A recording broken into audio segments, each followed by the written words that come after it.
काजर लागो किरकिरो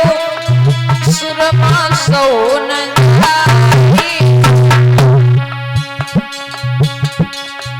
काजर लागो किरकिरो सुरमा सोन जिनने पिया तुम बसे तू जो कौन समाए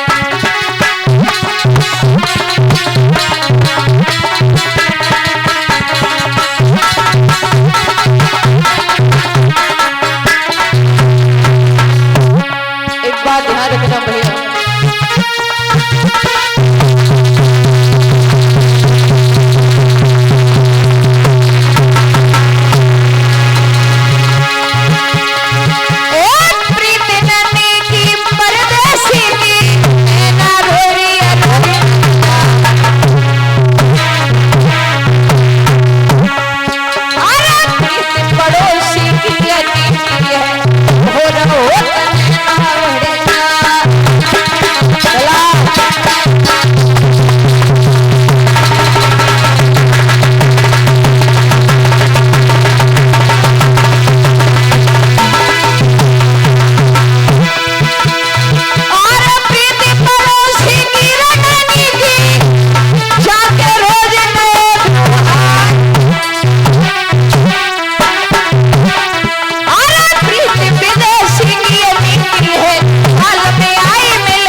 भैया ध्यान रखना महाराज याती समझ गए अब ये न मानने वाली आंगन में पहुंचे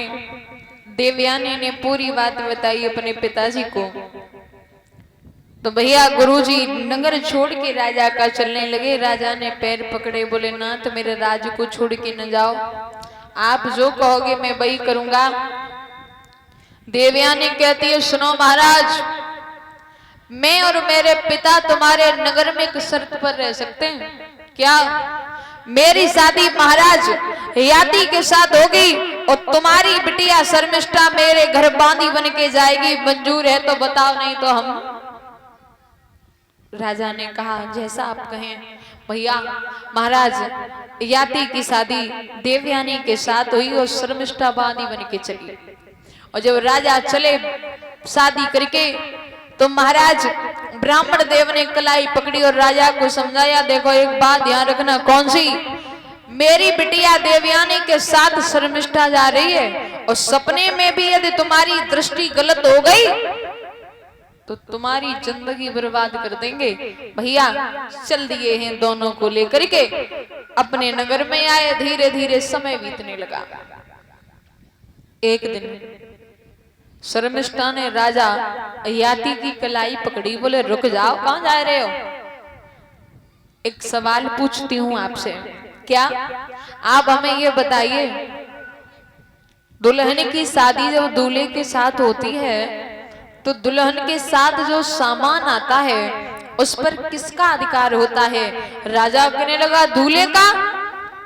तो बोली शर्मिष्ठा महाराज हम भी तो दुल्हन के साथ आए हैं थोड़ी सी कृपा कर दो अब महाराज याती का आना जाना शर्मिष्ठा के घर भी हो गया वो बात भूल गए कौन सी जो ब्राह्मण देव ने कही थी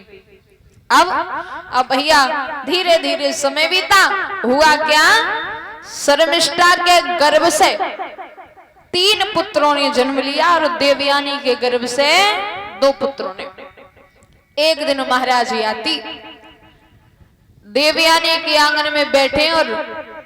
दोनों बालक शोर कर रहे तो राजा के मुंह से निकल गया कितना शोर करते हैं ये बच्चा तेरे दो हैं और बाकी तीन हैं, पता नहीं चलता कि कहाँ रहते हैं। और जो इतने शब्द सुने भैया बिजली गिर गई। बोले किनके तीन? क्या कह रहे हो? किनके तीन? जवाब दिया कुछ नहीं, बस ऐसा कि मैंने कहा किनके तीन।